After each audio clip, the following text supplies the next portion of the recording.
Okay folks, today we're talking about capacitors, a very important little electrical or electronic component. And in fact, the capacitor is a component that's used in most electronic circuits. It's a bit like an electrical jug. It takes time for it to fill up, and just like a jug fills up with water and it has a capacity to store water, then a capacitor has the capacity to store electric charge, and if it can store charge, it can store energy. There's the symbol for a capacitor. Now the reason for that symbol is because a capacitor is made of two metal plates separated by a gap, but more about that later on. There's what a capacitor looks like, and as a capacitor fills up, the voltage across it increases, a bit like a rechargeable battery. And it fills up until the voltage across it is the same as the supply voltage that's charging it up. So here's how it's constructed. A capacitor is made from two flat sheets of metal foil. Remember, these sheets can store charge. Now they're separated by an insulator. That might be paper or plastic. That insulator is sometimes called a dielectric material, but it's just an insulator. It stops any charge crossing between the two plates. And to save space, it's usually rolled up into a kind of Swiss roll type cylinder. And there's what a capacitor looks like, usually coated in plastic, quite a small device. Now the basic operation then is that if you connect these two metal plates to a battery, remember, no charge ever crosses the plates. Charge just moves onto one plate, and electrons will move off the other plate. So negatively charged electrons will get pushed by the battery onto one of the plates, and that plate will become negatively charged. And electrons are pulled off the other plate as they're attracted to the positive terminal of the battery, and that will leave this plate positively charged. So that sets up an electric field between the plates, and there's a voltage produced across them. A negative charge will only move onto the plate until it's full, which is a bit like people moving into a lift until it's full. And it empties out by charge moving off the plate in the opposite direction that it filled up. Now we're going to do a little charge voltage demonstration here, because the amount of charge that a capacitor can store depends on two things. It depends on the size of the capacitor itself and the size of the supply voltage that's pushing the charge onto the capacitor. The definition of capacitance is that the capacitance of a capacitor is a measure of the amount of charge that it can store for every volt you put across it. And the unit of capacitance is the farad, named after Michael Faraday. A 1 farad capacitor is a huge capacitor, and it will store 1 coulomb of charge when there's 1 volt across it. But usually you'll see capacitors measured in microfarads. That's 1/millionth of a farad. And we're going to use one that's 0.047 microfarads. So here's the apparatus we're going to use. Let's show you the video. Okay troops, this is a wee quick experiment to determine the relationship between the voltage across a capacitor and the charge stored on that capacitor. So here's the plan. We're going to try and determine the relationship between the charge and the voltage on a capacitor, and from that relationship determine the capacitance of the capacitor.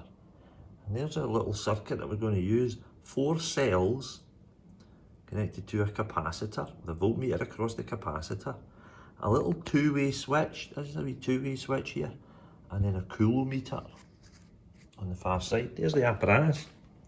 There's our 4 cells. There's our capacitor. It's a 0.047 microfarad capacitor. More about that later. And there's our little two-way switch. And there's the coulometer. And what the two-way switch allows us to do is, if I move the switch to the right, then we'll measure charge on the coulometer. I'm going to reset that just now. It was reading 0.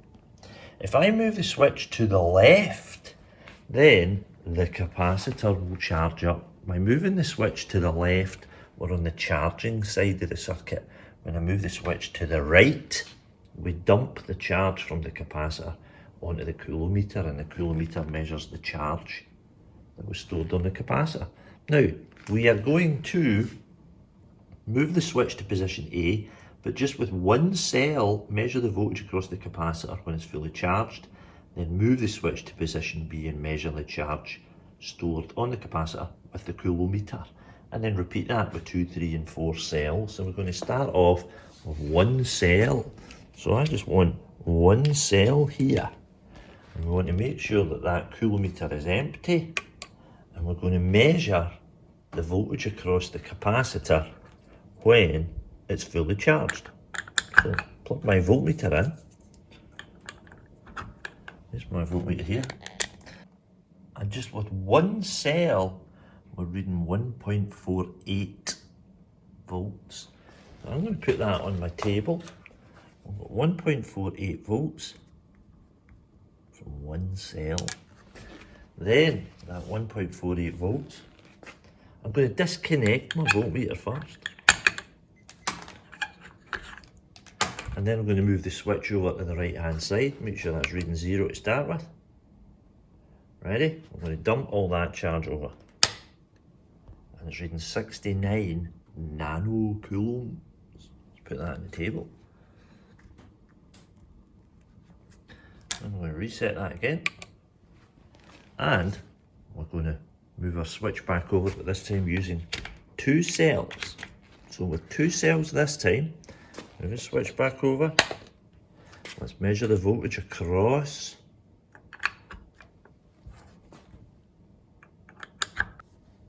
Let's measure the voltage across the capacitor with 2 cells. It's 2.97. Okay. 2.97. And then we'll move the switch over and we will measure the charge stored on the capacitor with 2 cells. Take my voltmeter out again. Ready to dump it across, and it's 141 nanocoulombs. Same again, but this time with 3 cells. So 3 cells, we've got a voltage of 4.33 volts across the capacitor. So 4.33. And when we disconnect that and then dump the charge across, we get 205 nanocoulombs. Last one then, all 4 cells across the capacitor, we're getting a voltage 5.83 volts. Put that on my table. Disconnect the voltmeter. The reason I'm disconnecting the voltmeter is so it doesn't leak. The capacitor doesn't leak through the voltmeter. When I switch the switch over the other side, the capacitor's just going to empty out onto the coulometer. So here's my last one. Switch it over. 276 nanocoulombs. There's all my results then on the table. We're going to draw a graph of charge against the voltage, and then hopefully from the gradient of that graph we're going to see the relationship between the charge stored on the capacitor and the voltage across it. And bear in mind our capacitor was 0.047 microfarads. I want to bear that in mind when we draw our graph. There's our wee capacitor there, 0.047 microfarads. Let's see what happens when we draw the graph. See you in a bit. Right, I thought I would show you how to draw a little graph using Excel, because this can often save you a lot of time if you want to work out gradients and see if you've got a systematic uncertainty with your results. So there's my results for the cell voltages and the charge stored on the capacitor for each of those cell voltages. So we're going to highlight them and we're going to insert a chart. Now the chart you want is a scatter graph. We just want to plot the points. So it's that one there, which is far too small, so let's make it a wee bit bigger. And when Excel plots your points. It uses dots. We don't want dots, so right click on a dot, format your data series, and then click on the marker.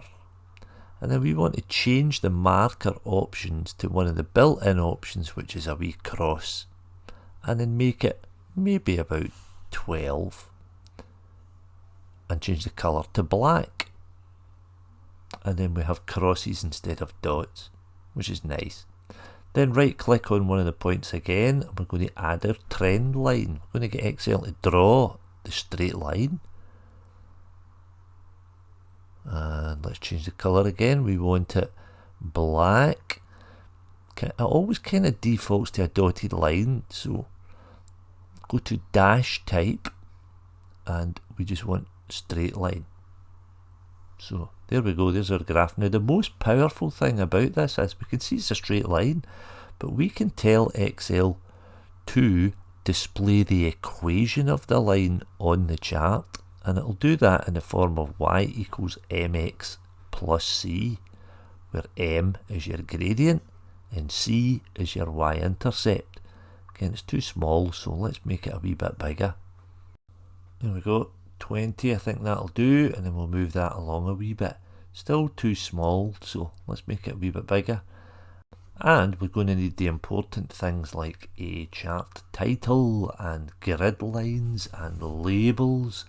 Now, that's dead easy on a PC because there should be a little plus sign just beside your graph and you can add all those elements. I'm on a Mac, so I have to go to chart design and add the elements that I want. So I want to add grid lines.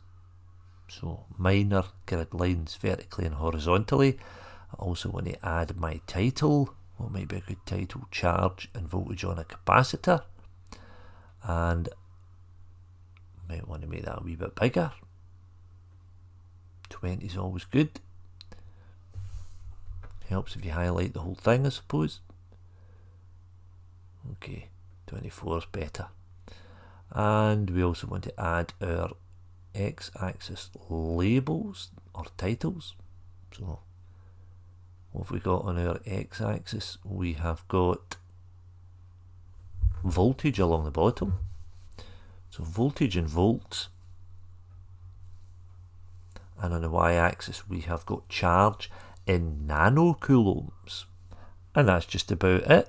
My number lines are a bit small as well, so I'm going to boost up the size of the font on the number lines. 20 again is probably quite good, so we can see the voltages and we can see the charge values. Remember, charge is in nanocoulombs. And that's just about it. Now what's good about that graph is it was very quick to do. We can see it's a linear relationship.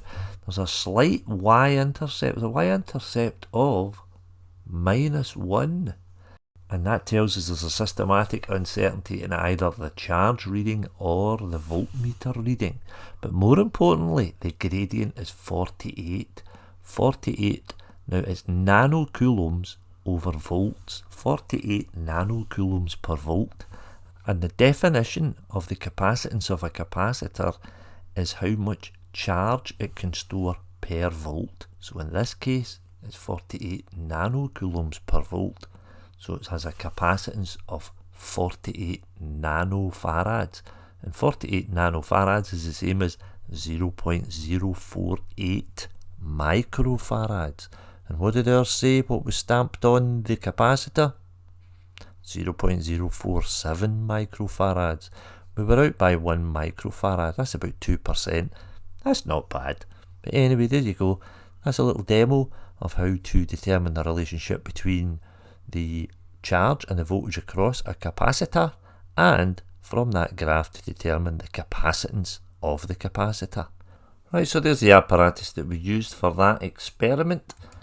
There was our aim to establish the relationship between the charge stored and the voltage across the capacitor, and there was our method.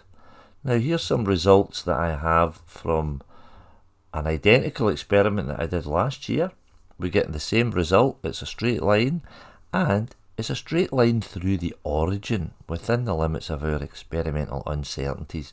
we can say that there's a direct relationship then between the charge stored and the voltage across the capacitor. Straight line. And when I did this experiment last year, my gradient was 47 nanocoulombs. Nice. So the conclusion is the graph's a straight line through the origin. So there's a direct relationship between the charge stored on the capacitor and the voltage across it. So Q, that's the charge, varies directly with V, that's the voltage across it. So Q is equal to some constant times V, and that constant we call the capacitance of the capacitor. If we rearrange that for C, the capacitance of the capacitor, C equals Q over V, and there's our definition of capacitance. It's the amount of charge that's stored per volt. There's the charge in coulombs, there's the voltage. So if we store 1 coulomb when the voltage across it is 1 volt, then we have a capacitance of 1 farad. Now remember, the gradient of our graph is equal to the capacitance of the capacitor. And using my last year's results, I got 47 nanofarads. And so the capacitance of my capacitor was 0.047 microfarads. Now what about energy stored in a capacitor then? If a capacitor stores charge, it also stores energy. And the energy stored in a capacitor is equal to the area under the charge voltage graph. Now there's the graph that we had, and the area under that graph, well, the graph is a triangle. The area under the graph would be a triangle, so it's a half the base times the height. That would be a half of Q times V. It's actually half the height times the base, but it's the same thing, a half QV. So in this case, it would be a half times Q. Well, the maximum charge stored was 279 times 10 to the minus 9. And when the charge was 279 times 10 to the minus 9, we had 6 volts. So there would be the energy stored in the capacitor, 8.73 times 10 to the minus 7 joules. It's a very small amount of energy. So unlike a battery that contains chemicals and there's a chemical reaction that allows it to release energy over a longer period of time and at a constant voltage, then capacitors only store a very small amount of energy. Now we can derive some other energy equations for capacitors. Since E equals a half QV, that's the area under the charge voltage graph, we also know that capacitance is the amount of charge stored per volt, C equals Q over V. If we rearrange the second equation and substitute it into the first energy equation, because Q equals CV, if we substitute in CV for Q in that first energy equation, we end up with a half CV times V, which is a half CV squared. So that's an alternative energy equation for the energy stored in a capacitor. And similarly, if we rearrange the C equals Q over V and make V the subject of the equation, well, V equals Q over C. So if V equals Q over C, our first equation becomes E equals a half Q times Q over C, which is a half Q squared over C. So there are 3 different alternative versions of the energy stored in a capacitor equation. And you can use whatever one you want, depending on the numbers in the question. As a wee example, if a 220 microfarad capacitor is connected to a 12 volt supply, calculate the charge stored on the capacitor when it's fully charged, and calculate the maximum energy stored on the capacitor. There's one there stamped on it, 220 microfarads. It's also got a voltage stamped on it. That's the maximum voltage you can apply to it before you would break it, 35 volts in this case. But we're only using 12 volts. So how much charge would be stored on it? Well, Q equals CV. C was 220 times 10 to the minus 6 because it's microfarads, times 12 volts is 2.64 millicoulombs. Small amount of charge. And how much energy would be stored on the capacitor? Well, we know what C, the capacitance, is, and we know what V, the voltage, is, so we're going to use the form of the equation E equals a half CV squared. It's a half times 220 times 10 to the minus 6 times 12 squared is 144. And do that in your calculator, you will get 16 millijoules, small amount of energy. Okay, that's the first part of our capacitors lessons then. Defining what a capacitor is and the relationship between the charge stored and the voltage across it and energy stored on a capacitor. We shall see you in the next one. Part 2 will be about the graphs of charging and discharging capacitors over a period of time. See you in the next one.